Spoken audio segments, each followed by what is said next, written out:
Hello and welcome to the Build With Baer Workshop. My name is Pat Bear. I'm here to build a model kit, that's the first thing, and also hang out with all of you. And I'm going to go ahead and start by throwing in the Bear Cave, the Lego, the Scythe emote in the chat. If you're currently a subscriber, you can reply with those emotes. If you're not a subscriber, you can say hi, or you can use other people's emotes, or you can choose to remain silent and just chill and be a lurker. And it's okay.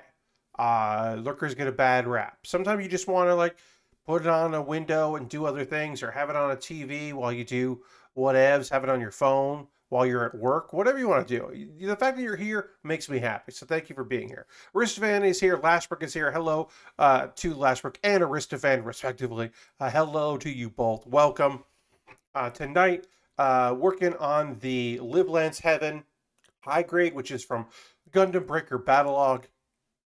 It is the Death Scythe Hell, but like the inversion, the heaven version of hell. But it also has some the head and kind of the arms are also like the Gundam Versago from Gundam X, and it's cool and weird that Gundam X has a reference in a modern Gundam series or any series. Hey, Lord Crashington, Lord Crashington here as well. Welcome, welcome. And Harold just rated.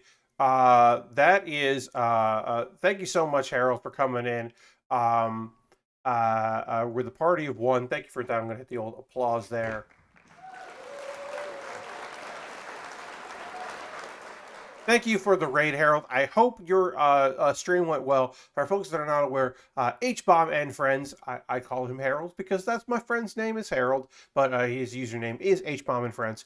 Harold is streaming all this week, and so you should go and give him a follow because he is doing a week of charity streams with Forza. I believe it's with Forza. Correct me if I'm wrong. But yeah, that's rad. So go give Harold a view. Yeah, so this has got like I said, Gundam X being referenced in a modern anything context is incredible. G Gundam gets a little bit more love in the Breaker series. So we do have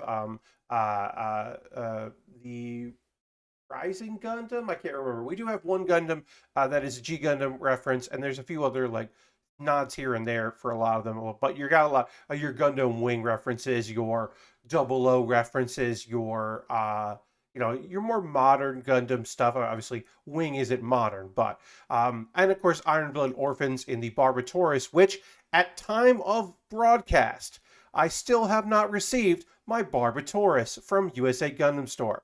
I could at this point buy it from a third-party seller on Amazon, buy it from Target.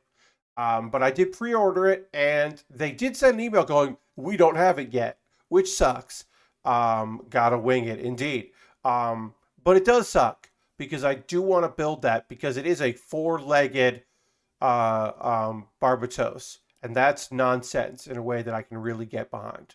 So I would like to build that in the future. Anyway, what's on the agenda for tonight? Looking ahead tonight, we'll talk about testing results that are positive, which is great. We'll probably chat a little bit about our Christmas plans.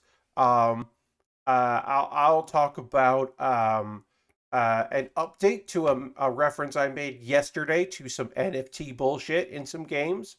And then I want to pick your brains, audience, about what you think, from either what you've heard from me or what through osmosis or your own research. What are the big anime stories of the year?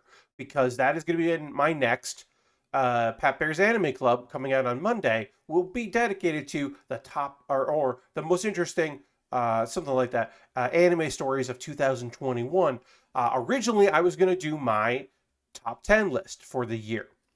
That is being postponed until January. I will not say why.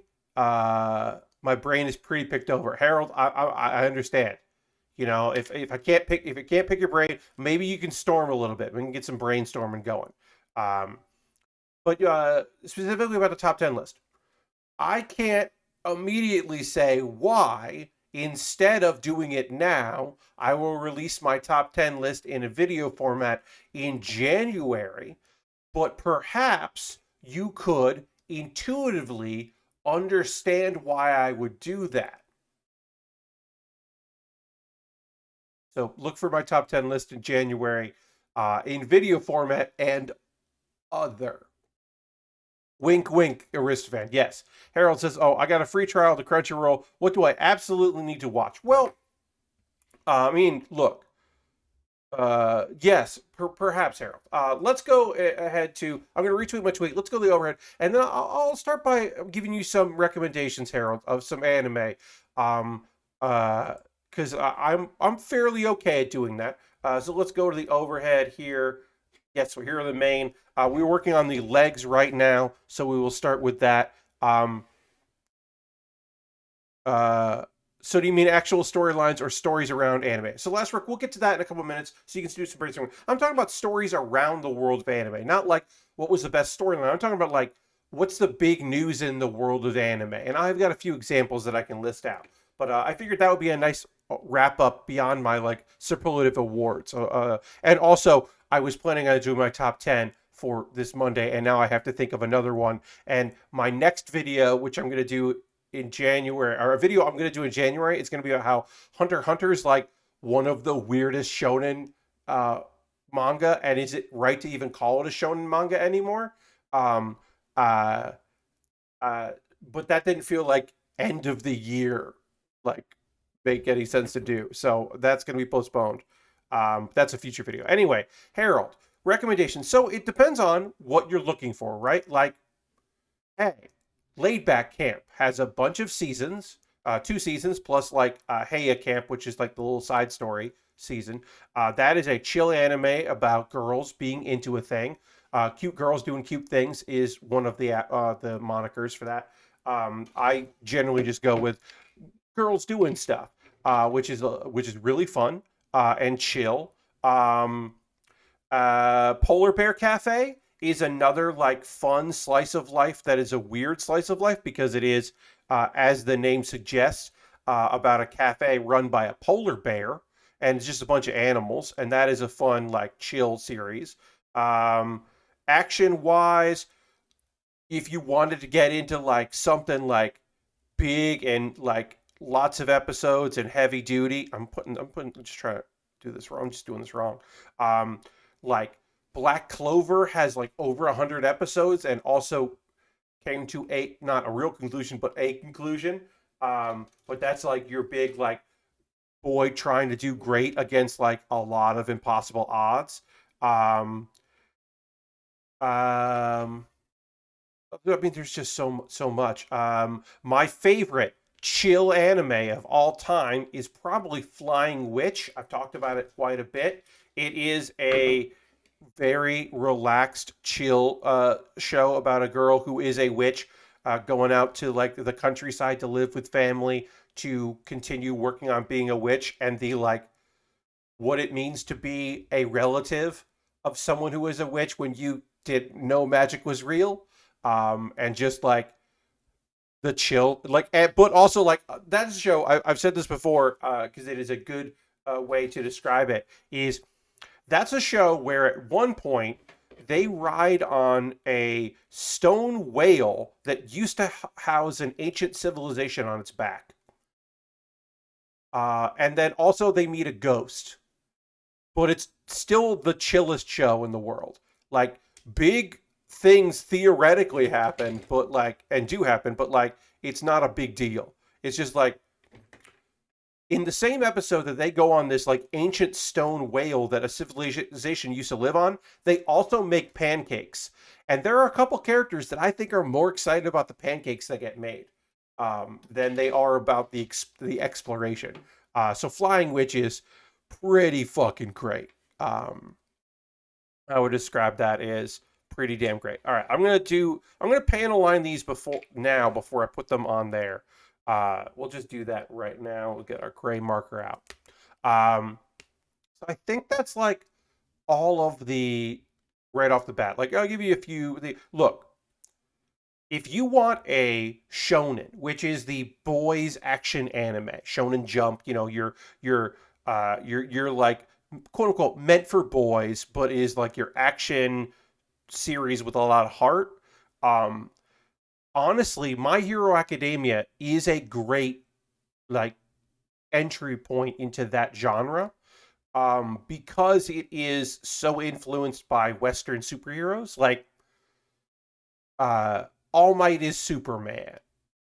Like, clearly he is just like going for that vibe. And Deku is in some ways Superman, but in other ways Spider-Man. Um, and just like a good boy, but it's very influenced by Western comics. And it wears its influence on its sleeve in a way that I don't think is a negative. And there's a bunch of it. And it's just like, yeah, good, weird characters, a fun time. People fucking doing their damn best. Um, so that is a fun one. Um,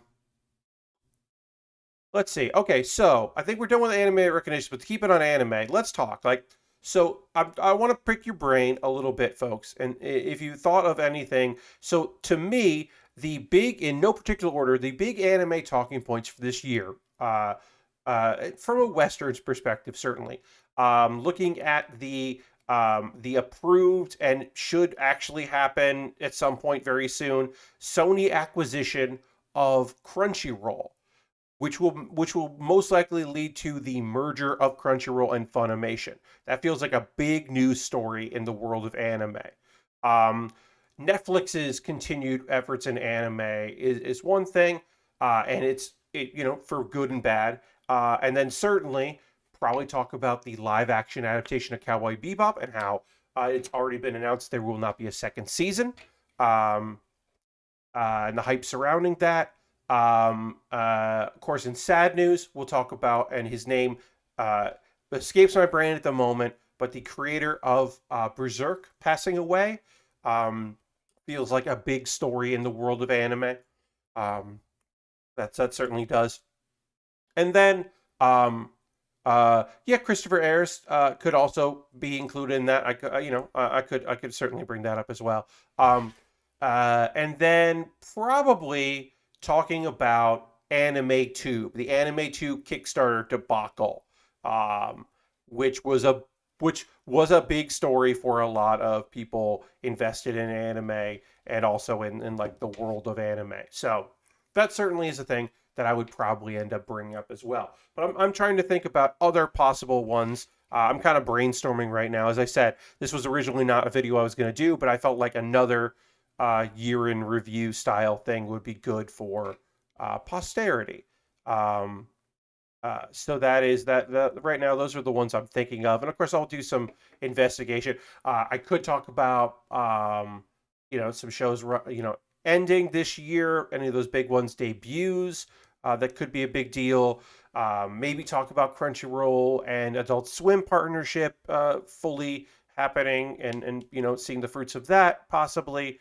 Um, but yeah, and I don't know if these are going to be like quips or news story, like in-depth explanations, or just like here's some things that happened. But some kind of anime year in review, I think would be kind of cool. Um, uh, I don't think it's on the level of those, but I thought the story of Ronin Warriors getting remastered was interesting. Last week, it's always interesting to talk about remasters. There were plenty of that, and remasters and reissues.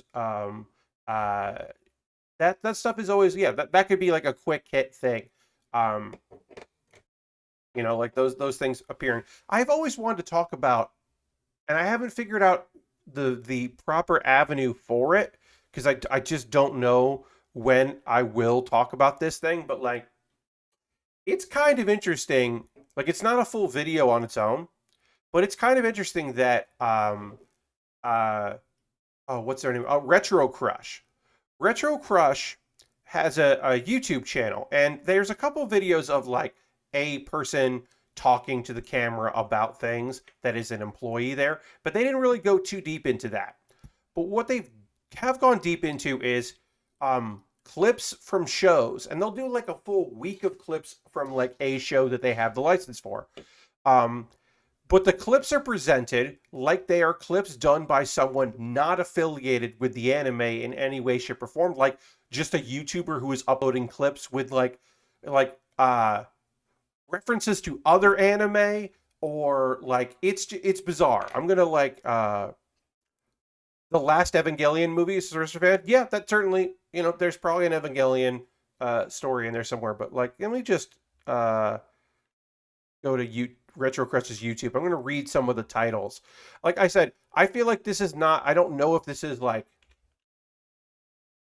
um, like its own video, but it's got to be, there's something funny about it. Oops. Well, that's, hopefully I'm not going to get blocked for that. The VOD won't have that sound, but hopefully YouTube won't come after me for that second of their song. Crazy Demon having a frenzy over the Dragon Stone. Because sometimes they put like opening close. Epic car chase. Lupin the Third. Goman slices every bullet shot at him.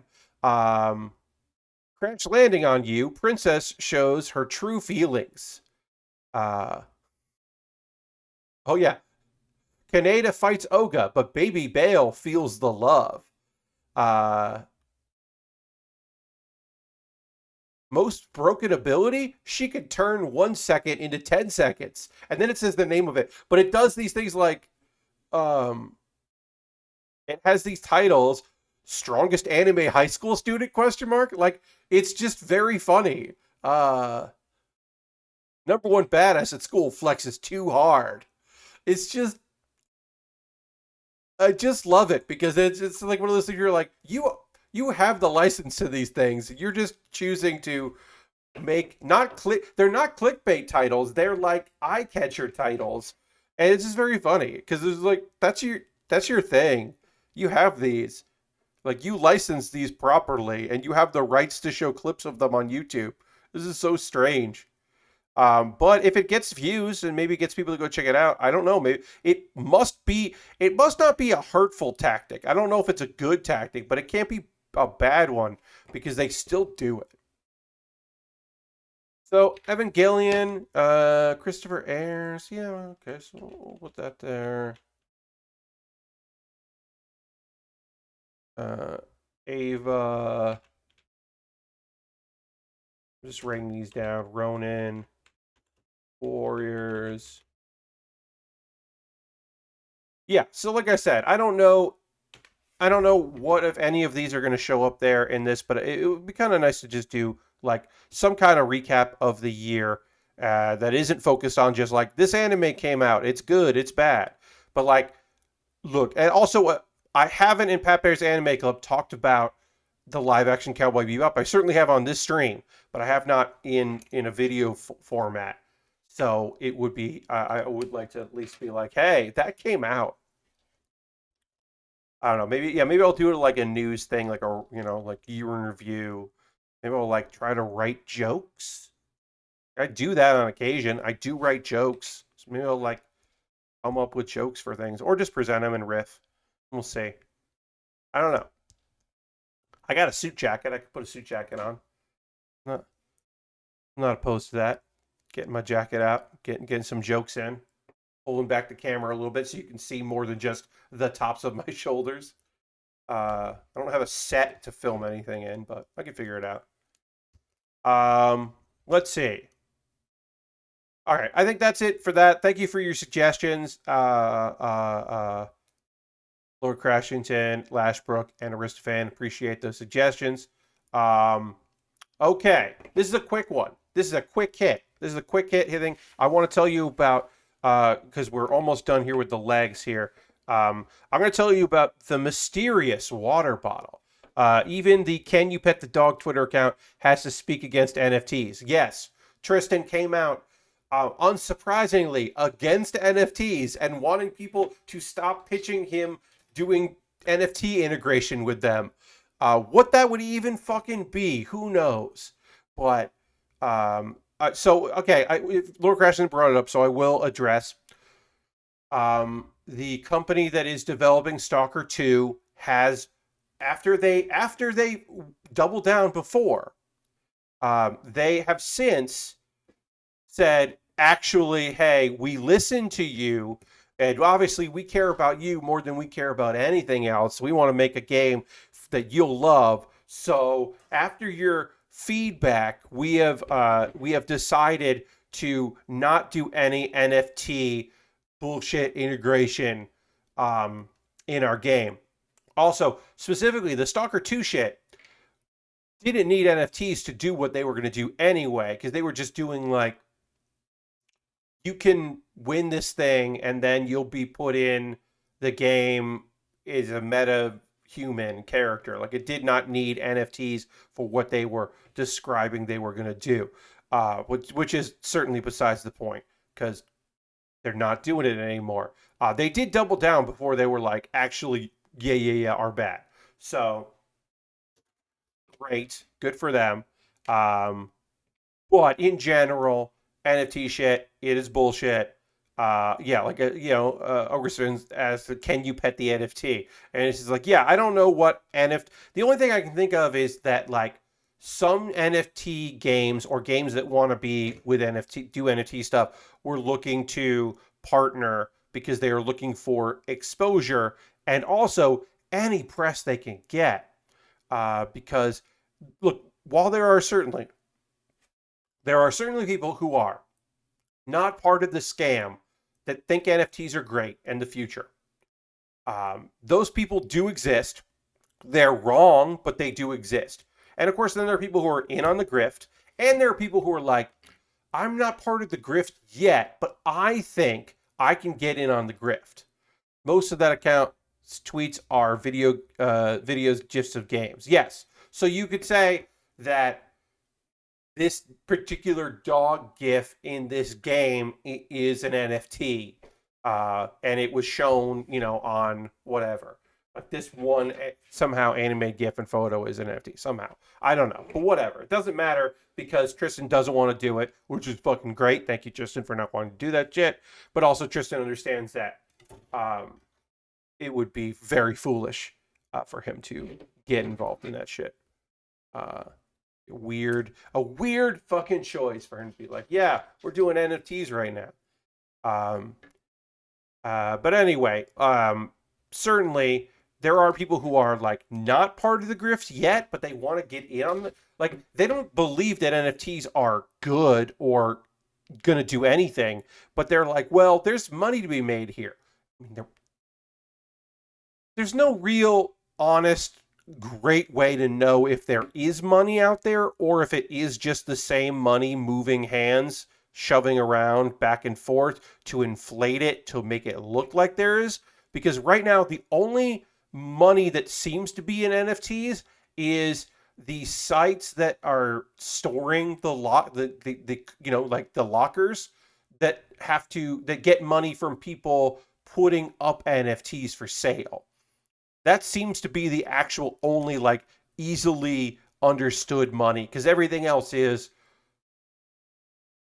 I mean, generally, most likely, consistently borrowed money from people who are associated with one another to inflate the price of things.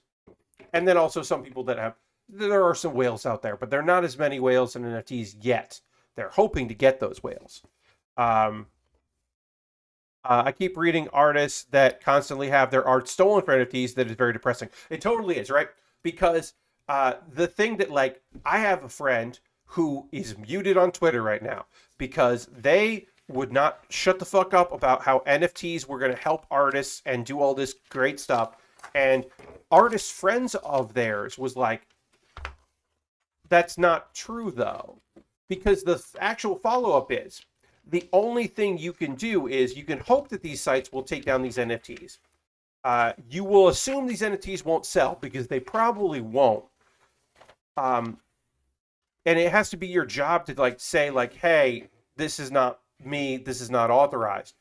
But the thing you get response is, well, the way to protect yourself is to do your own NFTs, which is also a lie, because none of these like auction houses care. They wouldn't care if you said this is inaccurate, here's the actual NFT. They don't do the research. They don't give a shit about that because they just want the transaction fees. They don't care about that. They actually don't care about artists, obviously, and you all know that. We all know that. So like, it is just this thing of like, there's nothing artists can do at this point. They just end up seeing themselves in there. And yeah, they don't have the time or energy to fight it. And so somebody might make a little bit of money off their work, but they're not going to go and mint their shit because they're just like, that's not what I'm here for. That's not what I want to do. It sucks all around.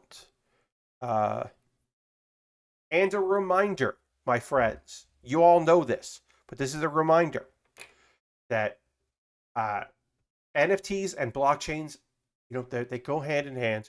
Um, and it's important to remind yourself of this fact when someone's saying, well, Kickstarter's doing the right thing because they have to do all this stuff and it's going to change these things and all that, and they say all this bullshit that is bullshit and does not matter. The important thing to recognize is carbon negative or carbon neutral is a lie, because they'll say, well, yeah, this blockchain stuff and we're doing this and it's not the same. And they're like, because we're actually like conscious of the environment and we're making steps to fix that, which they have no proof of. They can never give you any documentation saying they actually are doing that. They have no way of saying that.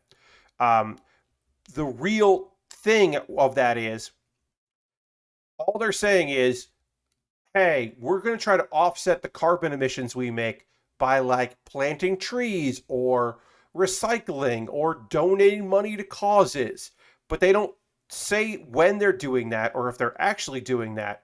And the important thing is to recognize of that is creating the carbon footprint in the first place is the problem.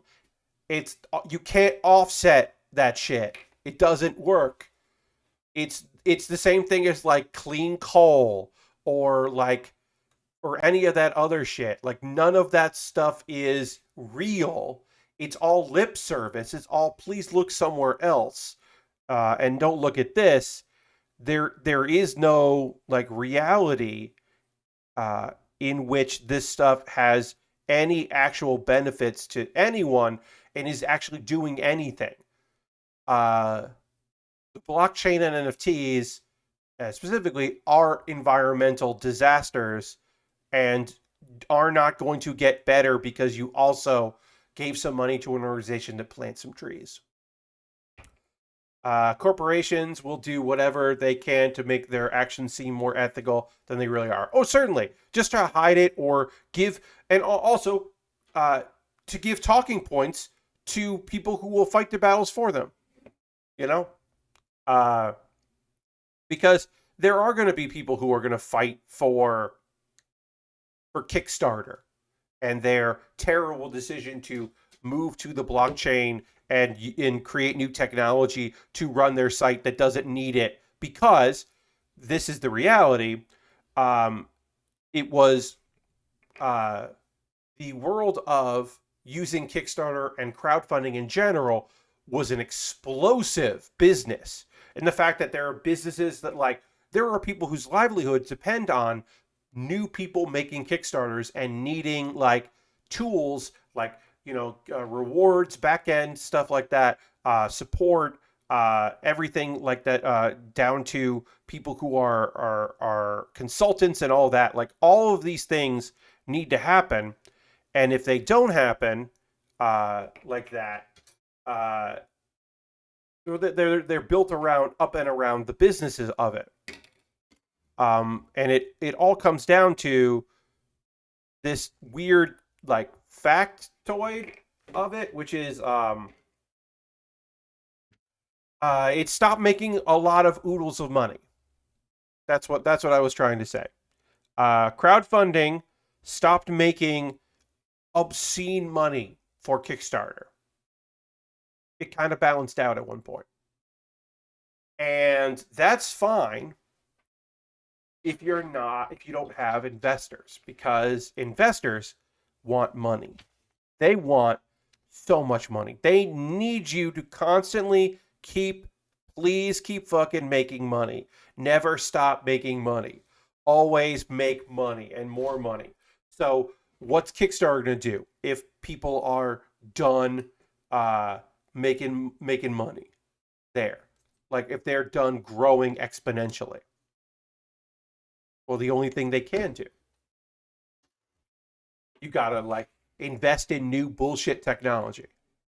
Ghost Valve says, what? No infinite growth? Yeah, no infinite growth, right? No infinite growth. You're not done. Uh, you could radically change what Kickstarter is going to be. You could shift focus in another way, or you can go down this stupid route. Whenever they say it's all about artists, no, it's never about creators. Look, Kickstarter can't exist without people putting projects up on their site. Like they don't have anything if they don't have that. But that doesn't mean that they are going to continue to support artists in any way, shape, or form, or creators. Uh, uh, they're just going to make this decision because it is driven by money. And there will be a certain percentage of people who are done with Kickstarter, but the hope is that this new nonsense will offset that. And then also, if it doesn't, the people who will be hurt the most by it, no one who's making the decision cares about those people in any way, shape, or form. They don't they don't mean anything to them. So it doesn't matter if this unbelievably hurts people or hurts their company. That doesn't matter to them because those people don't matter at all. The best way to support artists is to buy their stuff. Seems like a weird excuse they make. Yeah, I mean, well, that's the real thing, right? They haven't bothered to explain why any of this makes any sense because it doesn't and doesn't matter. And they're just like, oh, we're doing this to be competitive and to focus on whatever and all this other stuff. And it's just like, yeah, but you already got it. It works. You already have a website that works. Like, so you can't, like, don't bother saying it's about your creators because it's not. It's clearly not. And and they're going to go ahead and do it, and there will still be people who will use Kickstarter and continue. And hey, there are Kickstarters right now that are suffering because of this. There are people who have been making plans all year that are still on their way to doing the things they need to do that are running their Kickstarter right now with all this bad press hitting them, and they are going to suffer. Kickstarter will not suffer. The people high up at Kickstarter who are making these decisions will not suffer at all by this choice, but the people who are out there. And I should say that as somebody who, I have 2 successful Kickstarters. I have backed things on Kickstarter. I am still waiting on a couple things. Hey, haven't really seen an update from a couple things that I backed, one of which I know will never come out. Another which seemed like they might actually do something, but then they stopped updating, which again, I'm not surprised about. But would like to. I'd like an update on a game with some dogs in it that I backed. I'll just say that. But I'm pretty sure that neither of those are going to come out, and that's fine. Like I said, I had stuff come out that I was really happy with. There's stuff that never came out that I was like, okay, whatever. I had successful Kickstarter projects. Also, I should say, one person that helped me a lot with my Kickstarter project was also someone pushing for the Kickstarter union, and he was summarily fired, clearly due to his efforts in attempting to unionize. So that's fun. I've had dear friends who work there. I have good friends who continue to work there. I feel bad. I feel very bad for numerous reasons. I feel bad for a friend of mine who has had lots of shit fall into her lap at Kickstarter through no fault of her own. But yeah, at the end of the day, I went to the Kickstarter Christmas party in 2019 because a friend of mine was in town for it, who was an employee there, and she was not going to be an employee there much longer, and didn't know too many people in the New York office, and invited me to be her date, I guess. I mean, not really. She's a married person, and it wasn't a date. Her guest for it, because I also knew a few people there, and really it was an excuse for us to hang out, and it was great. It was a good time. I'm glad we did it. I'm glad I went, but I was just to be like hang out. Um, yeah, it's rough. All of it sucks. Look, I don't like being. I'll still support people on Kickstarter for a while, probably. If somebody I know or something that I'm really interested in comes out. In the same way that, hey, I'm still on Patreon. Uh, I think Patreon has made a lot of boneheaded decisions in the last several years that only benefit a very small group of people and hurt smaller people like myself. But I'm still, around there. It's convenient to use. Uh, I don't like putting money in the pocket of big Pampaloose, but what am I gonna do? You know? Yeah, the guy that is the CEO of Patreon is also one half of the married couple band. What makes the covers? Uh, is weird. That is a weird, true thing. Also, they're probably going to get in NFTs and crypto and bullshit like that if they're not already. I mean, PayPal accepts cryptocurrency. What the fuck am I going to do? Uh, Itch was accepting cryptocurrency for a small period there because Stripe because their credit card provider or a service provider accepted it for a while and they stopped. And so it's like yeah, in some ways you can't fucking win, which sucks. That shit's all out there and it blows. Ugh, depressing. My apologies, folks. I did not come here to be depressed about goings on and ongoings. Um, so I'll shift subjects. Let's see. The water bottle mystery.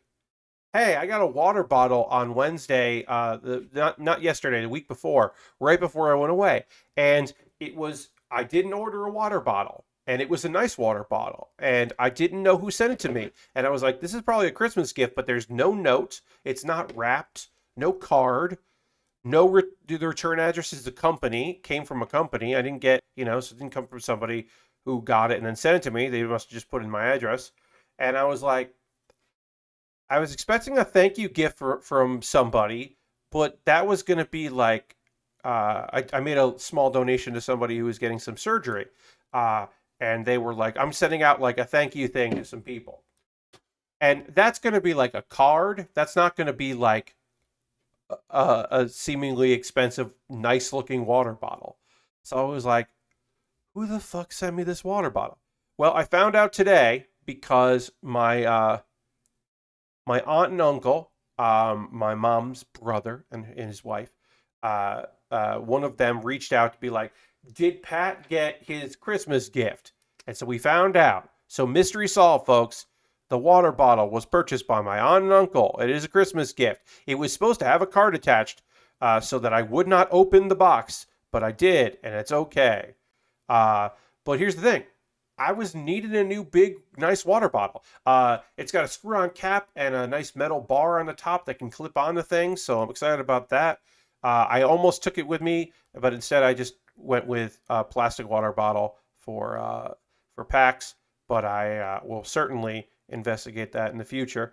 But yeah, nice to have a new water bottle. Excited about that. But it was that thing of like, and it happened on Wednesday, like late afternoon, so I didn't start like asking like no drinking out of it until the 25th. You're right, Lord Crashton. I gotta wait on it.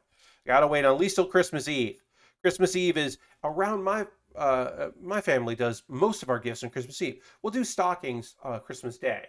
We do the under the tree on the 24th. And so yeah, so I can't use it until the 24th. But that reminds me of the next thing we can talk about is, hey, what y'all doing for Christmas this year? Um, there are many reasons to just be fucking home for this Christmas or limited exposure to people or whatever. Christmas Eve, I believe that we will be going to some friends in the neighborhood after dinner. We'll do dinner ourselves, and then I believe we're going to go and like make an appearance and have a drink. Like I'll have a drink with some neighborhood friends. I believe that's going to happen, and then I will be, then we'll be coming back to the house, and then Christmas Day it will just be my parents and myself having dinner, hanging out, and then on the 25th that night I'll be streaming. I'm going to do a stream on the 25th because it's Saturday and I did not want to take the day off. But I don't want to, for whatever reason, I'd rather stream on Christmas Day than Christmas Eve. So I'm going to do that. And that's kind of like my Christmas plans. Nothing like particularly like super big, just kind of my parents and like I said, maybe we might be going over to somebody's house for drinks that is having a small Christmas thing.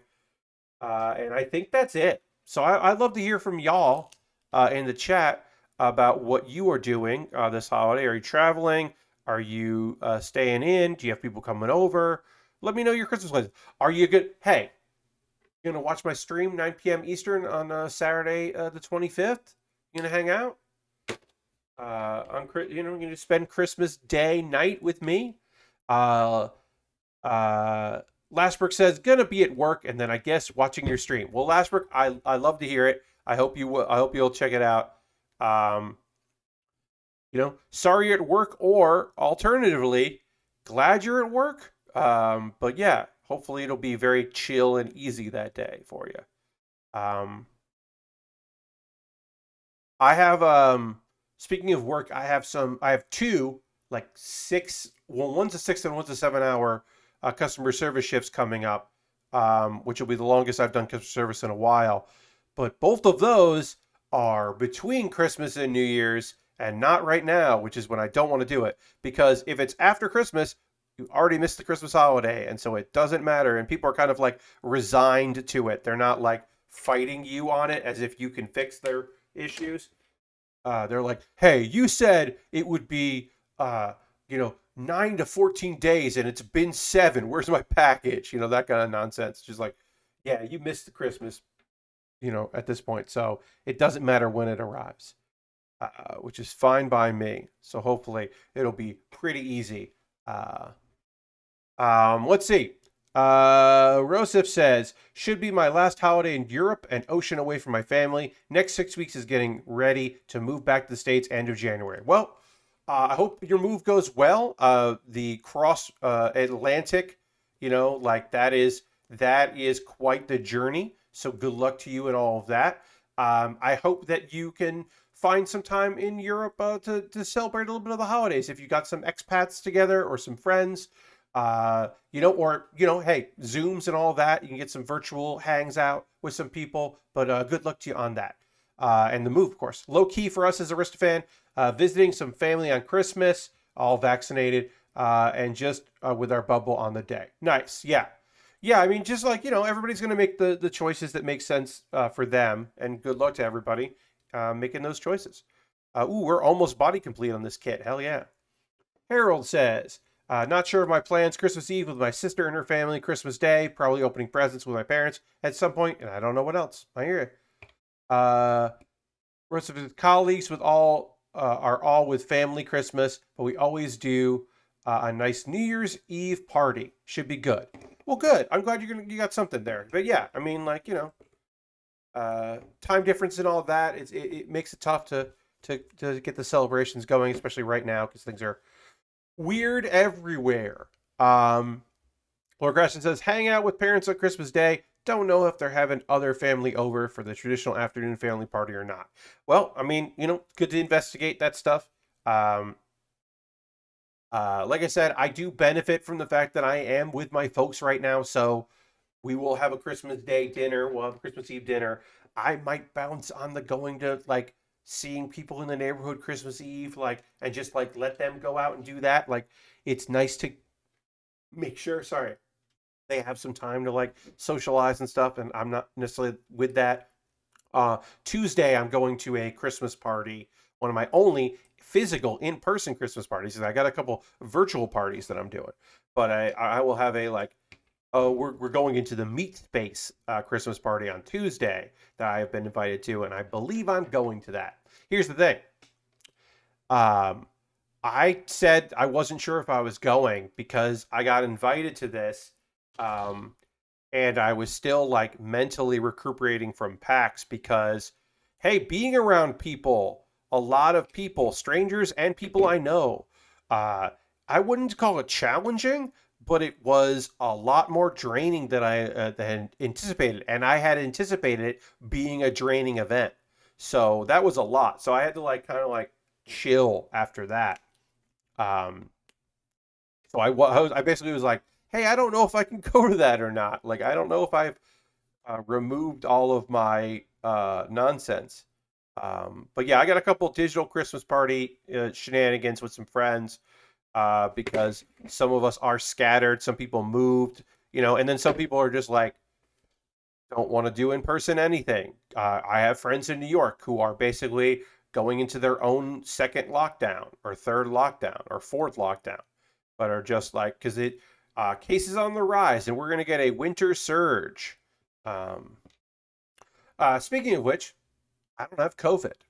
I didn't think I did, but I don't. But that was an important thing was to find out. I didn't hear about anybody with symptoms post PAX, but I was on alert. Good night, Harold. I will catch you later. Thanks for stopping in. Thank you for the raid to start the stream off. Um, but yeah, I did. It is important to get tested and find that stuff out because I was exposed to a lot of people. I was at a convention indoors, and social distancing was like best case scenario, not always the case. I did eat out in public. I couldn't prevent that. And then, of course, also, um, I I went to I went to an airport, two airports, uh, and was on an airplane with people and all that. So I got tested to make sure everything was cool, and that's good. So that was good. But yeah, nobody I know has had any issues who have been there, other than like I think I got a cold, like I got a runny nose, and like I'm feeling a little stuffed up, and that's just it was really cold the first night in Philly. It got warmer, but it was very cold. It was like reasonably cold for Philadelphia, but for me, apparently I'm still dealing with the weather in a way that I do not like cold weather. I'm just not used to it. Like it will get cold here at some point, but like it's cold very early in the morning when I am not awake. By 10 a.m. the sun is out and it is warmed up, or 9 a.m. or whatever. It's gotten warmer, so I don't really deal with the brutal cold that often. Um, but yeah, being like in like the 30s at night in Philly really just chilled me to the bone. It like really just hit me. Oof. I wasn't looking forward to that. I'm excited about not dealing with that in the future. I'm just going to panel as we go because this is going to get covered up anyway. We'll probably won't see any of this, but I might as well give this a little gold here. We are body complete on our Livelance Heaven. We still have the backpack and the weapon to build, and I think that's it. Yeah, the backpack is going to be pretty substantial, and the lance also. I don't know if we'll finish this tonight. I think we'll get most of the backpack done, but we won't finish it, and we'll wrap this up uh on Saturday. A preview of Saturday. Um, Tanjiro is the next thing that I'll be working on. I can't wait. The cloth here, no, it's not cloth, it's plastic, but some of these pieces are incredibly detailed, and I'm really excited about it. It looks very fucking cool. That was, I believe that is a Target exclusive kit. So I did pick that up along with, where is it? I have it somewhere here. Um, the Christmas wreath, the Lego Christmas wreath is what I'll be working on. I believe I'll be doing this on the 23rd, Thursday the 23rd. I will be building the Lego wreath so that I can have it, hopefully done for Christmas, if not on Christmas. So I know that I'm doing a Christmas stream that day or that night, but at that point, Christmas is basically over. So I want to like lead into the season. It's a 2-in-1. So I could do another thing, which is like candles, but I'm not going to do that one. This is the one of the two that I really like. So that's coming up in the future. I got those things. That's also a like a Target only at the holidays. It went on sale at the beginning of December, which I picked up because it looked rad, looked very cool. And I like having holidays theme stuff, you know? So we'll get into the Christmas spirit on the 23rd. And then if I don't finish it on the 23rd, we'll finish it on the 25th. If not, we'll go back to whatever I was building. Um, it's like 500 pieces, but I don't think all of that is the actual thing. So it might be a 1-stream build or 2-stream build, but I don't want to, yeah, I don't know. But a lot of those people might, because the thing with 2-in-1s is sometimes you don't actually use all the pieces that are included. So I'm not really sure, actually. All right, so this is going to go on here. Oh, yeah, we're never actually going to see much of this gold anyway. Whatever. Still panel lined it. Oh, you can see a little bit of it. So I'm glad I'll panel line that. All right, let's hit this as we go. We are going to take a pause for the cause in a few minutes. I'll talk about ways you can support the channel as always, and then we'll continue our builds. And no anime talk tonight or like review of episodes, but we will chat about some manga. I've got 3, 1 that is actually manga, and 2 that are manhwa, that are Korean comics that are similar in name and somewhat similar in story, but not really. But they have very similar names. It's fun. Man, I got through all of the stuff I want to chat about other than, brief wrestling. Lasper says, so it wasn't intended as such, but my early Christmas present myself came in the analog pocket, and damn, does it look nice. Yes, I've seen photos of that, and that does look very choice. That is a good-looking piece of equipment there, technology. So good on you, Lastbrook. Enjoy your early Christmas present that was not meant to be a Christmas present. Wrestling. Look, did I watch the match today, and did I think it was great? Yes, I watched the Bryan Danielson challenging for the AEW title against Hangman Adam Page, and it was a very great match. I didn't need it to be a time limit draw. I would have liked shenanigans or something. Do I want a definitive win? Because that's the thing. The real thing is that, like, this is Hangman's first match after being champion, and I would have liked him to have a definitive win. It told a great story. They worked super fucking hard. They did a great job. But at the end of the day, I do want to see a little bit more. I wanted to see a winner. That's my thing. So sue me. I wanted Hangman to win clean for his first defense. Exactly, Lashbrook. Yeah, I wanted the clean, decisive win to really solidify this dude. Who, look, because honestly, the story wasn't that Hangman Adam Page can't become champion. That was not the story they told. The story they told was that Adam Page can't beat Kenny Omega, and then he proved us wrong. Proved them wrong, and he did beat Kenny Omega.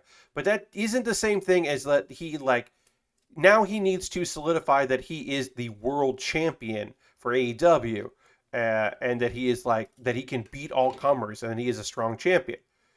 And some people were like, no, I'm actually shocked that it is 16 minutes in a 2-hour show. Yeah, I think that's cool, especially when they're like, winter is coming, it's our big show, we're doing all this other stuff, and they're like, and one match is really fucking long. I think that's cool. But like, to me, I want to see Adam Page win at minute 58. Like, have them hint on like, oh, this is almost going to be a draw, and then have him like pick up the desperation win. I'd rather have that than what ended up happening, which is just nothing, a draw. It means we get another match from them, which is cool. But yeah, I mean, overall, I was pleased with the match. I think the match was fucking cool, but it just didn't end the way that I would have liked it to end. 4. Kind of my thoughts on that. I don't know. I don't have any really other wrestle thoughts at the moment. Reportedly, Kevin Owens has re-signed with WWE for a shitload of money, like a deal that AEW wasn't going to match. Like, ridiculous amount of money. And in my opinion, anybody who is at a particular level of WWE, like Kevin Owens is, like, at this point, you're not doing it because, if you really want to have a bunch of matches in the year and do indie dates and do all that, you can do that. But to me, it's make a shitload of money and then do select indie dates in a few years when your contract is over. I don't see Kevin Owens like jumping ship to AEW because he's like, well, I'm out of, I want to like work a lot more hours and really bust my ass more. I just don't see that for him, which is great. He should. But I know that there are some people who are very disappointed that he didn't jump ship to reform Mount Rushmore and NXT, not NXT, AEW, but whatever. Dude makes his own decisions. I mean, also, I hope that this, like, shitload of money they dropped at Kevin Owens' feet to keep him also means that he's going to get, like, a world championship run. Like something fucking incredibly cool. Like, that would be great. Like, I don't know if we're getting that, but I would like that for Kevin. Do you see those tweets, the top 3 worst spots Kevin Owens has ever taken? Yeah, I did see some of that. Yeah, some of those brutal things. He has been fun on Twitter lately because it's very clear that he doesn't give a shit, which is great. And he was teasing it, and part of it was probably I don't want to say it was a negotiation tactic, but sometimes those are negotiation tactics of just being like seemingly not caring about like saying what you think and making hints and changing your Twitter, like information and all that other stuff. Some of that's in negotiations, certainly. And there was apparently, before he re-signed, there was apparently interest in WWE, had some interest in MJF, which makes a lot of sense that would be somebody that they would want.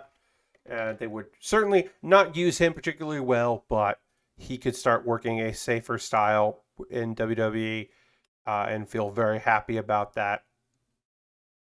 So I'm like not surprised on either side. Also, I mean that's just like an unbelievably great heel move. If you're like if you're like you call yourself a pillar, you're like, oh, I'm one of the 4 pillars of AEW. Like, oh, I'm an original and I'm doing all this and like whatever. And then you're like, and then I'm gone. Like that's some great work from somebody who's like, I'm gonna be a heel forever. Like MJF strikes me as the kind of wrestler who never wants to go face because they sell enough t-shirts as a heel. Like they'll go face for like a minute, like for a story as a joke, and then jump back into being a bad guy. Like yeah, I just can't see him making the big good guy turn. All right, let me get this piece on. Let me try to figure out how to get this piece on here, and then we'll take a pause for the call. So we got that on there. Okay, great. That did not. That feels weird. Whatever. Love this color. Coloring is really strong. We'll panel line this, of course, and then we'll continue to build this piece out. We got a few more things put on there, but anyway, he's kind of one note as a heel on. It's like, yeah, he's just like, I think MJF doesn't have the capacity to go face. I think he could. I mean, we kind of saw that, right? Like his friend, here's how MJF, before I'll go take a pause for a minute. Here's how MJF goes face, right? Exactly what he did with when he was introduced. He was a heel who was a friend of Cody Rhodes. So Cody was a face, and he was a friend of a face. So that's how you do it again. You just have like a like quote unquote respectful relationship with somebody who that, and people are like, I don't know about that guy, and you're like, nah, I know, but like MGF's my bro, and he's just like, and then eventually he turns on you, and that's like literally they could just do that again with somebody else, and it'll be okay. He shows signs of respect to some legend, and you're like, yeah, I mean, he's not a great dude, but like he respects like a good wrestler, like he's still like honorable in that way, and then he of course turns on them. I mean, here's the thing. MJF hasn't had to grow and change as a performer because he's just incredibly good. Like, we haven't seen another facet of his heel persona. We've seen a couple. We've seen the betrayal heel. We've seen the heel with respect for other heels, and then we've seen the heel that betrays the other heels. So he's gotten a few, and also he can sing and dance. He's a showman, which is fun. All right, we're gonna take a pause for the cause. And you might be saying, Pat, I don't know what that means, and it's okay that you don't know. But it is my small, short attempt to convince you to support me financially. If you are currently a subscriber here, if you and you got you can use the emotes, throw those emotes in the chat, let the people know. If you're tier 2, you got the Bear Cave, or tier 2, you got the Scythe emote. If you are tier 1, you have the Lego and the Bear Cave emotes. Being a subscriber is the easiest way to support what I do here. All of these things I'm going to talk to you about are optional. You don't have to do any of these things, but if you would like to, I would love it. It would be radical if you had any way of supporting me in any facet financially. That would be rad. If you have been gifted a sub, you can convert that sub to a regular subscription. If you would love to gift a sub to somebody in the community, that's another way. If you're already a subscriber, or you have no intention of subscribing using your Prime Gaming token or Cash Money, you could gift a sub to somebody in the community. Bits and coins are also always appreciated.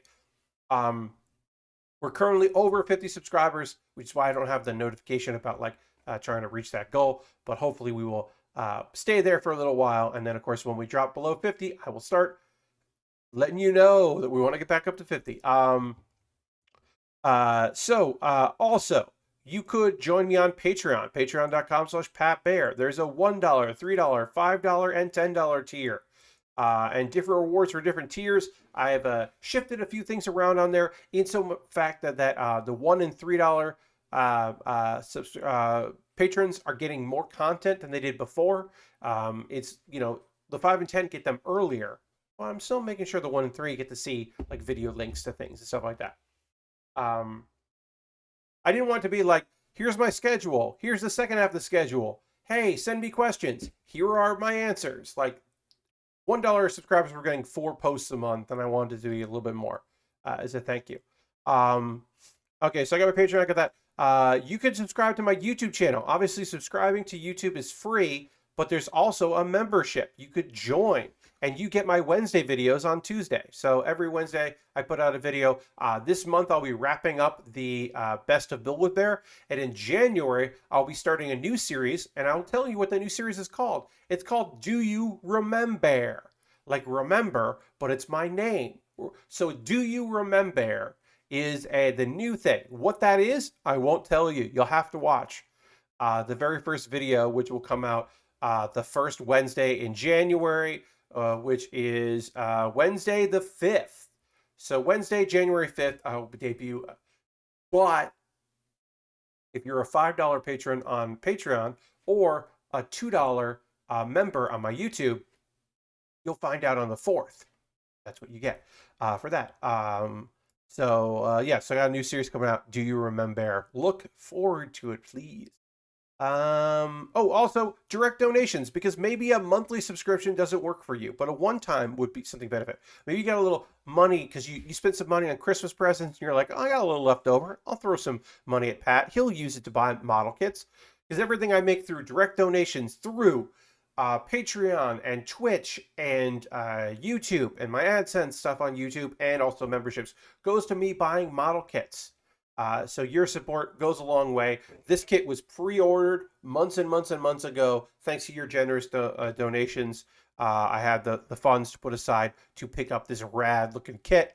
And I will continue to buy kits. I pre-ordered a kit today, the Real Grade Exia Repair 2.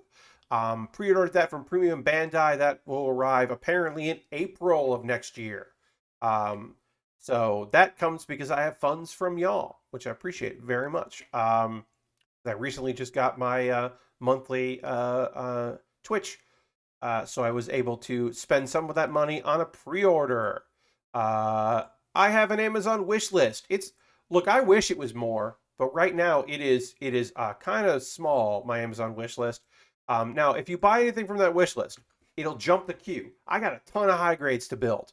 I got so many kits from to put together, but I will put those aside and build what you bought instead. It's the least I can do. I have Lego sets here. I've got high grade kits, master grade kits, inexpensive-ish kits that are like, oh boy, why is this $60? Who would spend that much money on a master grade? But then you look and see, oh, there's another master grade that's $100. Who would do that? I don't know, but they're up there. If you want to buy something, that would be rad, and I'll build it on stream. And again, shoot a video, and it'll jump the queue, because that is the least I could do. We're getting up here on Christmas. If you get some Amazon gift cards, you can spend that gift card on me, and then I'll build stuff on the stream. And then, of course, the alternative to that is you could buy your own gift card, but this time it would be a gift card to USA Gundam Store. You get a digital gift card, and then you could send me that code. You could whisper me here on Twitch or DM me on Twitter, and I promise you, I will buy something cool from USA Gundam Store and build it on stream. And it'll probably be a battle log kit, because I still have to buy a few more of those. A way to support me for free is to join my Discord. Join my Discord. It's fun. It's a chill place. A couple of video links. Pat Bear's Anime Club. As I said, I got a new one coming out on Monday, but the most recent one was my anime awards for like best show that I won't watch. It's probably a good show, but because of content, I'm just never going to watch it. Or like best initial D reference, because there was one, so it is the best one of the year. Best of Build With Baer as my ongoing video series. It's just clips from the show, or from the streams. This one is me being just mad at Gary Oaks from Pokemon Fire Red Randomizer Run. Just being mad. And then, of course, if you missed it, this past Saturday, I did my panel, the Improvised Postmortem at PAX Unplugged. It was slightly different than my normal panels because it involved more audience participation than normal and less guests than normal. But it was still fun. It was weird. And it was only uncomfortable at 2 points, and they were both from the same person who understood what we were doing but wanted to do their own spin on it and like make like STI jokes. Just like didn't get the vibe. But other than that, it was a really fun panel. It was genuinely really a good time, and a weird time, but a good weird time. Anyway, I'm going to talk about some manga, and I'm going to drink some water first, and then we'll get back into model kit building and start working on this here. So let me do the old dramatic change.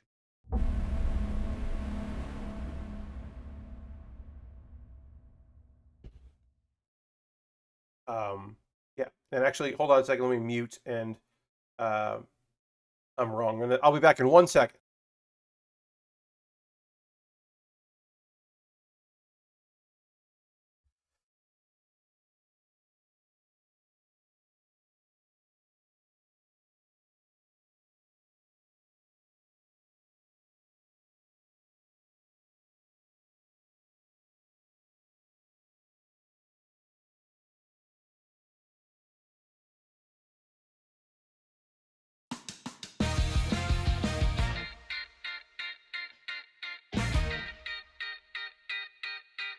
My mic was muted there. Thank you for noticing, Lord Crashington. I didn't unmute my mic when I muted it because I was blowing my nose, and I didn't want you to hear me blow my nose. Well, no one heard me blow my nose, so that's good. But thank you for noticing that I had not.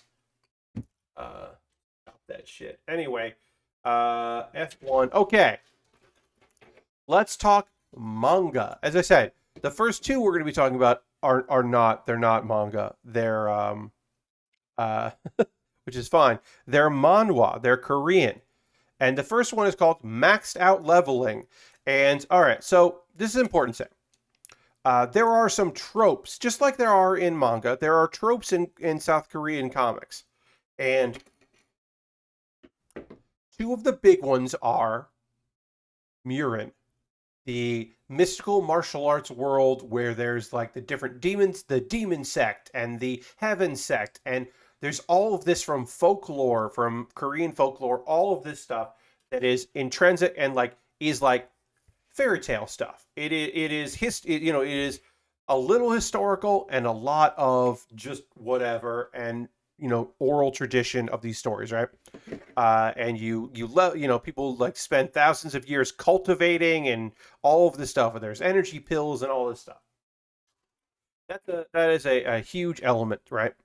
There's also the like modern kind of taken from video games comic storyline of a hunter, which is somewhat of an interpretation of like video gamifying comic stories. But the hunter is like, the idea is, and this is in a lot of comics, some huge event happens in the world, and there are now dungeons that have opened up. And the response is that everybody basically forms some sort of cool ass like guild, and then there are hunters that go and hunt and do all that. And a lot of stories are, in the same vein as the isekai story, where somebody gets transported to another world. In this case, a lot of times it's like people go to the Murin world, or they suddenly become incredibly powerful hunters out of nowhere, and it's them like doing their thing and being super fucking cool. And those things are very popular, right? Those are incredibly popular stories in Korean comics. Solo leveling is probably one of the most popular currently, and that is webtoons, like South Korean comics, and that is the story of a guy becoming the world's best hunter, and then there's other shit going on, but that's also a big part of that. All right, so these are going to connect like this. Before I connect them, I'm going to panel line both of these here. So I'm going to do some panel lining now, and then we will connect these two pieces. So let me just do that real quick. I don't love these stickers. I'm going to say that right off the bat. This is a high grade, I understand, but this sticker is kind of bad looking, and I'm not a big fan of it. But what are you going to do? Okay, so this particular story, Maxed Out Leveling, is the best question mark of both worlds. So the plot is our main character was in a car accident, and his parents died. His sister was hurt a little bit, and he was transported to the world of Murin. And he got this there's an inventory kind of system, not inventory, but like some kind of overlay telling him like, hey, return to your world by doing something.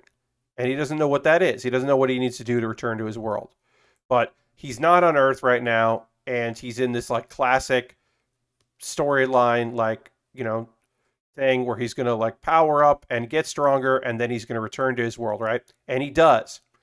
He levels up the highest possible. He breaks the level cap.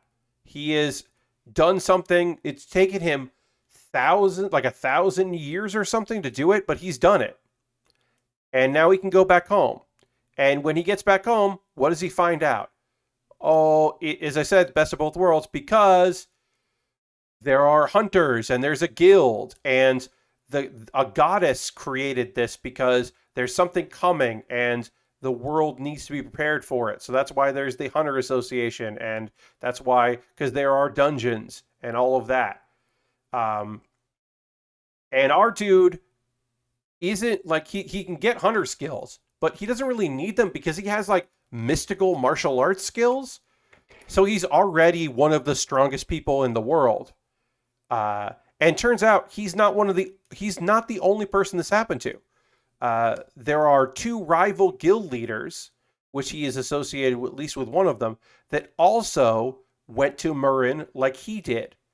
But unlike him, they both died there. So they were only there for a little while, and they still have powers. They still came back with their powers, but he didn't die, and they don't realize that is the difference between the two, like between them. Yet they don't know that because they're both wondering, like, well, one knows what's up, and the other one is like, I don't know what's going on with this guy, but he wants to know. So it's kind of interesting because his like skills are like he's like trying to hide the fact that he's got all these skills that like are not related to they're like not wizard skills or whatever. They're like ancient martial arts skills. He's trying to like avoid people finding out what's going on with him right away and investigate stuff. Also, a goddess set up this hunter system, but a different god, sent him and some other people to the Murin world, and he doesn't know why that happened, and he, wants to know what's going on. One thing I do like about maxed out leveling a lot that I think is really interesting is the relationship our main character has with his sister, because he was the like protective older brother, like the kind older brother to her, and she always believed he would come back, and now he's back. And he doesn't know how to talk to her or relate to her because she doesn't understand like how that like he's not able to communicate. Like he's barely human. He doesn't really have memories because it's been so long. He hasn't been gone like 14 years. He's been gone like 1400 years. And so he has trouble relating to her and keeping like, and she's grown up and a hunter and headstrong and like took care of herself. And he doesn't know like how to relate to her as a human and as a person. And that's interesting and like could be great. And I would like to see that develop more. I am interested in seeing what else this like story has in place as far as their particular relationship goes. Like I am optimistic about it. So I'm going to keep reading it. The action is good. The art is a good style, is an overpowered main character, but he is like trying to figure out what's going on and what the world, has in store for him. So overall, interesting. Now we'll do Max Level Hero Returns, which is the isn't the Murin world, or it isn't the like hunters and guilds, but it is a fantasy world, and it is a regular character has extraordinary things happen to him story, which I find pretty damn fascinating. There's a lot to like about this particular story. So our main dude, he's the weak prince. There's like second marriages and third marriages, and and the current wife of the local lord, of the king, is plotting against him, and he gets poisoned. He gets like shot with a poison arrow from behind by one of his half brothers, and he doesn't die, but he almost dies. But he does go into a coma for several years, and for him, it's 1,000 years. Because instead of him dying, his soul, for some reason, goes to the equivalent of Valhalla. It is where all of these heroes, unnamed heroes of legend, go when they have died. And for some reason, also this wimpy kid, this like no skills wimpy kid, is just there as well, and nobody knows why he's there and how it happened. And some people ignore him, but other people are like, well, this would be fun. I'm going to, you know what? I'm going to put you through incredibly hellish training because that's like someday you're going to wake up and it would be interesting to see what you can do. So he gets trained in sword fighting and assassination techniques and magics and history and science and alchemy and anything you can imagine. And he goes through hell learning all this for 1,000 years. And then he wakes up and he's got all these powers and he's got fucking confidence. And he's, his objective is get some revenge on the woman that, betrayed, me and put me at risk. That's important. But it's also like, he's not alone. He does have he's got half brother and sister, who are twins that do love him. And he was like their kind older brother. And so now he can be part of their life. And that is important to him, that he gets a chance to be there for them. Which is sweet. It's nice. It is. Also, there's a young demon lady that he basically ensnares, and she is like his assistant, basically, and companion. And then also, his master, who was a blacksmith and made mystical swords, he knows where. He told him where to find these incredibly powerful swords that he could use, and they have souls. They have ego, and they are twin young ladies. They can take the form of young ladies, like children, young girls, which is cute. They are cute and fun. And yeah, is it incredible? No. It's pretty good, though. It's pretty damn good. Wait, okay. Sorry, I gotta make sure I line these up right, because this has got to lock into place. And okay. One of these is 2-prong.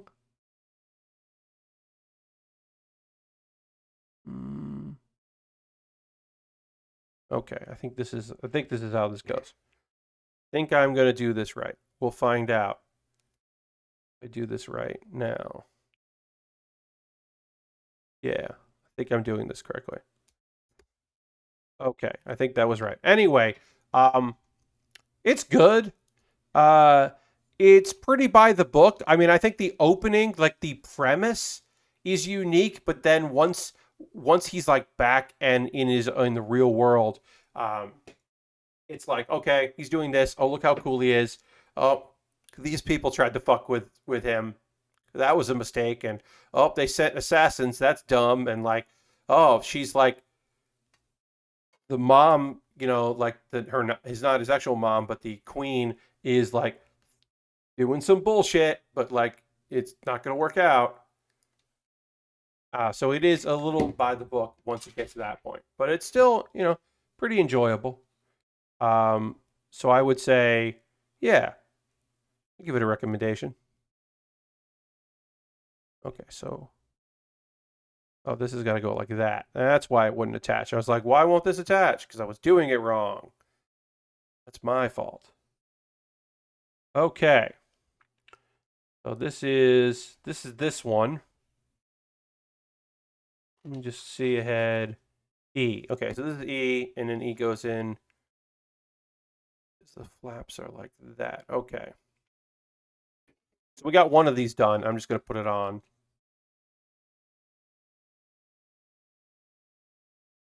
These are done not very differently. These are done sort of differently. This is a redesign of this wing enclosure, which I so far like a lot. This looks very cool. It doesn't look like these snap together. But wait, am I doing this wrong? Might be doing this wrong. Let me look. Oh yeah, no, this is going on. I put this on the wrong way. This goes on like this, because it has to snap in.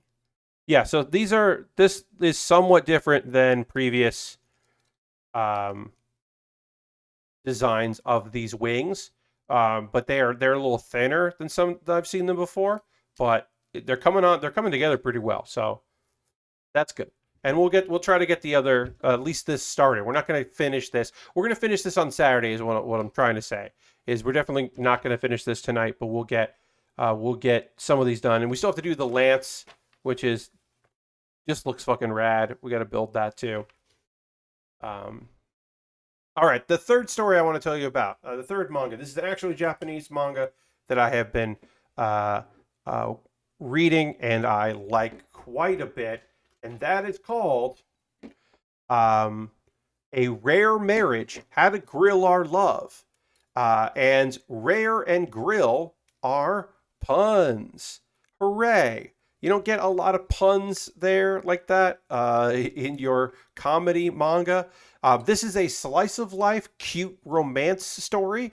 And the slice of life is the food that is being prepared, and they're just kind of general vibes of this newlywed couple um, who had not been dating for that long. They barely had any time together. They got married. They were dating and liked each other. And then the husband got a job transfer.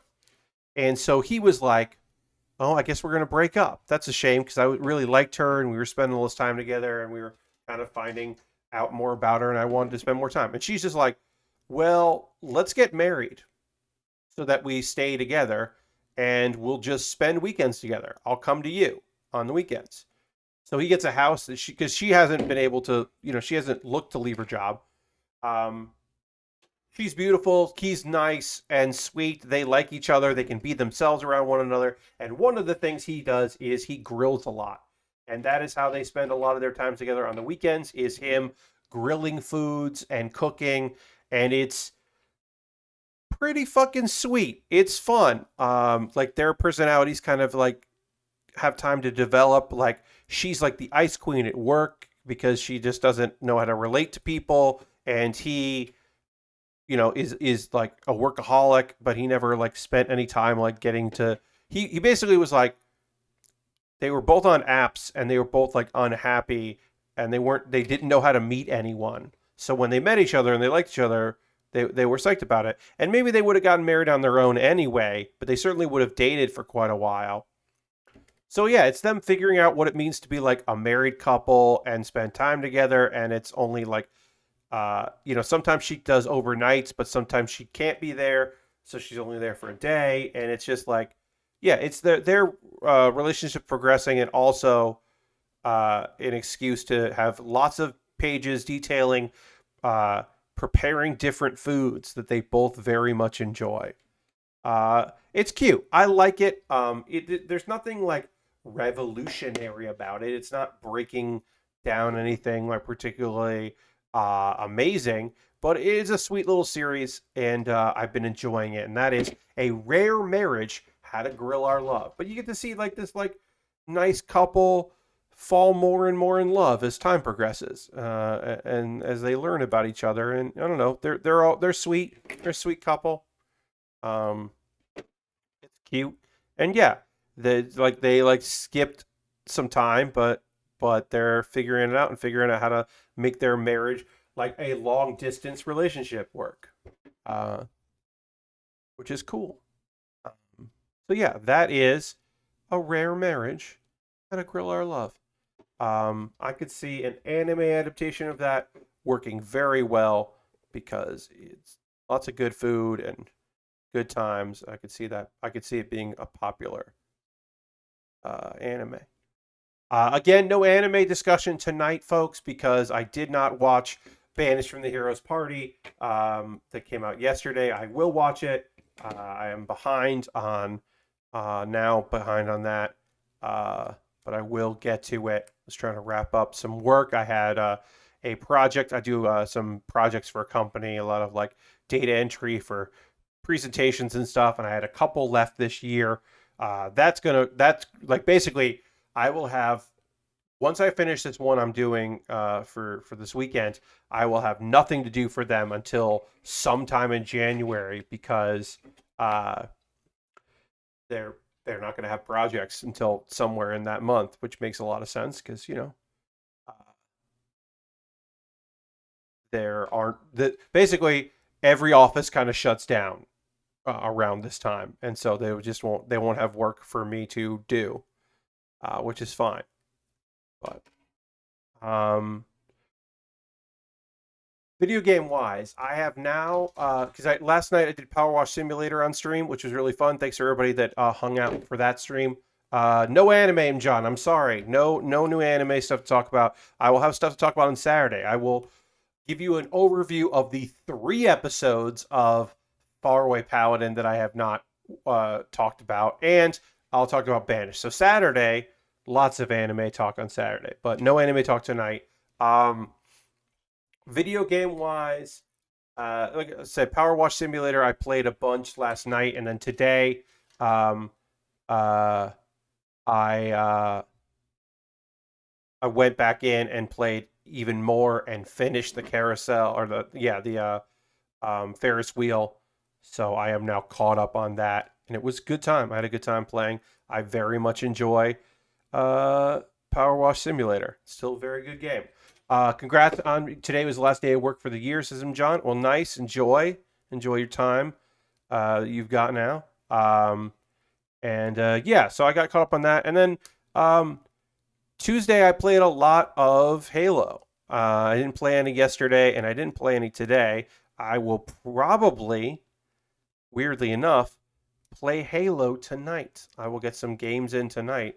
I'm doing a little bit of single player, but I've been mostly focusing on multiplayer because I have a crew, and I believe tonight we will hang out. Lord Crashton says, I saw that Viz put out a collection of Akira Toriyama short stories or manga from earlier parts of his career. Ooh, nice. I didn't know that. That is cool. Of course, Akira Toriyama, one of the best to ever do it. And that's cool. That sounds neat. I will have to investigate. But yeah, let me know, folks. What have you been playing? What have you been seeing? What have you been watching? What have you been doing out there? Holiday stuff, holiday prep. You get any Christmas movies in? I'm not one of those people. I don't have I have one thing that I watch. Muppet Family Christmas, I will watch sometime before Christmas is here. And that's my one. I don't watch every Hallmark and Lifetime thing. I don't watch the new Netflix ones when they come out and, keep track and have a tracker for all that. I don't do any of that. Like I said, I do watch Muppet Family Christmas because I love Muppet Family Christmas. It's great. I have that. I have an MP4 rip of the UK DVD version because that has the opening stuff that is not in the VHS, and it has a song that was cut from the English rebroadcast. It was only in the first one because of licensing, but it is the complete. There's a song and dance routine with Fozzie and the Snowman, and then one of the songs in the montage, the medley at the end, was taken out. So I have that. I have Muppet Family Christmas and that version. I'll watch that, but I don't have any other traditions. So let me know in the chat if you have any Christmas traditions for that way. That's the only one I have, and I think it's a fun tradition. But yeah, I don't go in for anything else. I must do this before Christmas, or it's not Christmas, anything like that. Sometimes, some years, because I'm near, it's on or whatever, I will watch the Garfield Christmas special because it's weirdly fucking sweet. It's silly and goofy and weird, but there's some heart to it. There's a surprising amount of heart to that particular special. So I do like that. But yeah, I want to hear from you folks. We got some time left in the stream. What your holiday traditions of it's oh well, it's not Christmas if I don't watch the Peanuts special, or if I don't I gotta watch this thing, or I gotta I haven't made it a traditional ranking Bass Rudolph as mine. Nice, there you go. Yeah. I don't have a maybe I don't have anime. There's some Christmas stuff for anime that's fun. Some that are poignant and sad, and some that are silly and fun. But I don't have what I always gotta watch this. I could make it Kaon is a beautiful one. Um, maybe I would make the camping episode at the end, like the finale of the first season of Laid Back Camp, where they're all dressed as Santas because it's around that time, and they're the Santa clangers, and they make like a Sentai like Power Rangers pose. Could make that my Christmas tradition. Um, Here's the thing. The those old classics got aired for years and years and years. Like a lot of like, like I mean, uh, who knows when they first aired, but you just through osmosis you see all of those for many years. And so like it's not an exaggeration to say like it makes sense that you would like see those like Christmas specials that air like every year. Um it's like, oh, your Heat Miser and your Rudolph and like your like fucking weird Christmas story about like like Saint Nick, and you're like, yeah, I know about all these things. Yeah. Your Peanuts Christmas and your sad tree. All that stuff. None of it's surprising if you know about it because they just aired on TV for so many years. Or maybe you're just somebody who throws on the old uh, YouTube video of the log, crackling in the fireplace. And you just have that on, and that's your thing. Just put that on the TV and relax, and it's Christmas. And for other people, it's just December. It's just the end of the year. It's the time of year where they you don't have any podcasts to listen to because everyone's taking time off, or people are doing their end. For you, it's just end of the year stuff, and it's just you're listening to everybody, and you're just thinking, thank God Giant Bomb's doing theirs in January again, so that I don't have to have all of their podcast when like Waypoint's going to do all their podcast, and Polygon's going to put out some special podcast, and all this other stuff's going to come out, and Nextlander is going to do a bunch of stuff, and everybody's going to do their regular predated ones, and who knows who's going to do what when. But I got too many podcasts all of a sudden. But then there's like, now I have no podcasts. I was complaining about having too many podcasts, and now I don't have any to listen to. Also me. Run out.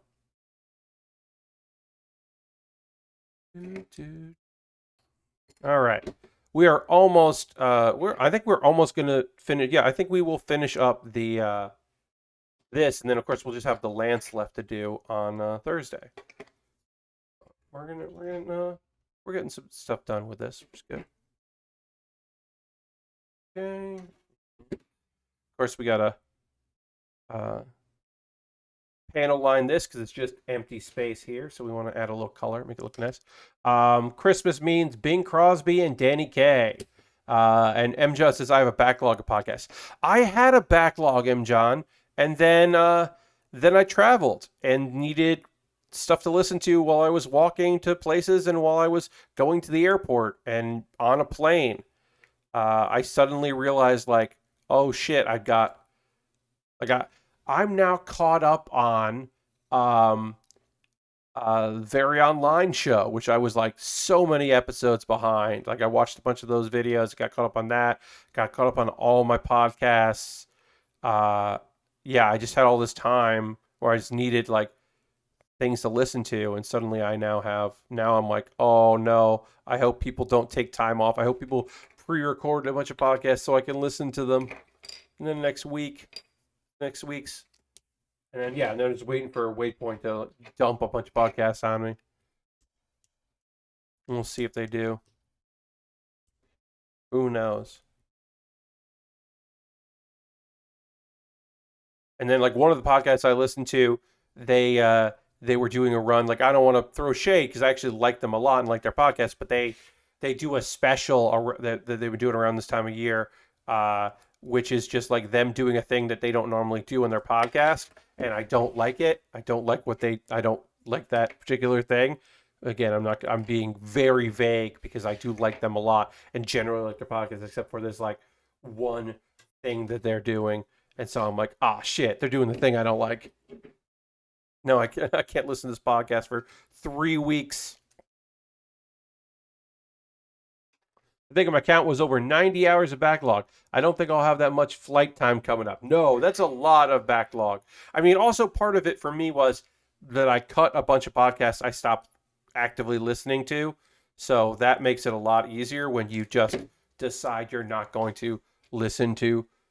You're like, well, I haven't listened to this in like a month and a half. I don't think I really need it. It doesn't make it into my rotation. I think I'm good. That helps a lot if you can weed them out. But yeah, sometimes I'll just be like, well, this like I don't really know like what Waypoint was talking about their deep dive on this video game from 3 months ago. I feel like I can delete this episode. I'm good. It's like, oh, I'm sure they had some interesting things to say about this particular thing, but I'm good. Sure, the conversation was cool, but over now. All right, and then let's look at this. Yeah. Okay, so that looks like that.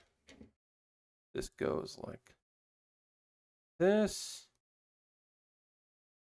Goes like this. And then Aggressive says, I watch the Home Alones, Die Hards, Rankin Bass stuff, and others. Nice. Yeah, I just don't watch all of that. Like I used to watch a lot of them. It's like, yeah, I used to watch The Grinch a lot because I had friends that really loved the animated Grinch, so we would watch that all the time. And then, then we tried to add in other Grinch stories that weren't as good, and we just never settled on anything. All right, so I have, oops. Uh-oh. I will say some of this, the cloak has never been great. That's why the Death Scythe Hell doesn't get reissued all the time and doesn't like have like modern takes on it, mostly because the design, they've never really designed it well. This is like still good, but like kind of crappy. It's just a hard thing to do. But anyway, there it is. And then of course it opens up and you see the stickers that I don't think are particularly great, but we're body complete on this. We still have to build the lance. That's the last thing we'll do, and we'll build the lance on with this fucking rad as hell. Oh, look at that. Look at those effects. So good. And you're like, why does it have that beam? And it's like, I don't know why it does. It doesn't need it. We're never going to use that. But it does have this cool beam, which somebody else... This beam should extend out of the, like the buster, which this doesn't have because it's the heaven and not the scythe. So when they put out the Death Scythe Hell, this will be here, but it'll be in green. So we'll take 2 photos here of this. And of course, I'll get a stand so I can pose it and make it look fucking dope as hell on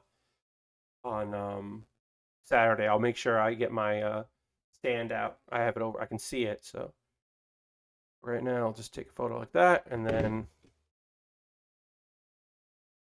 yeah, it's got the openings here, which again, the stickers aren't great, but it's still cool looking.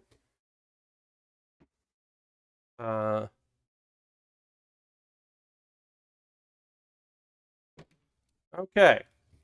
So we're gonna raid. We're gonna end this stream with a raid. That's how we end every stream. So thanks so much for being here. I hope you come along on this raid as we go and send some love out to somebody in the community that I think is rad. As always, you're just people doing cool shit that I think are cool. And we'll go and see who's doing what in a second. Let me just fill that for a second there. And let's see who is doing something that I would like to go and let's see. We haven't raided Jordan in a while. Jordan's playing Halo Infinite. I don't know if he's playing with people or playing the campaign, but we're gonna go raid Jordan because Jordan's good people and Halo's fucking fun. and it'll be nice for me to cool down after a stream with some Halo before I play some Halo. We end with raids. That is true. That is what we do around here. End each stream with a raid. But yeah, we're going to go raid Jordan. So feel free to come along in this raid. I hope you do. And I hope you come back on Saturday as we build the lance for this and put this kid to bed and then build Tanjiro from Demon Slayer. And that'll be fucking fun. But yeah, Jordan's playing some Halo and that's going to be a good time. So let's go do that. Thanks so much for being here. I hope you have a great rest of your stream, your evening and night. And thanks for being here. And I'll see you in the next one. Goodbye, everybody. Goodbye, goodbye, goodbye, goodbye.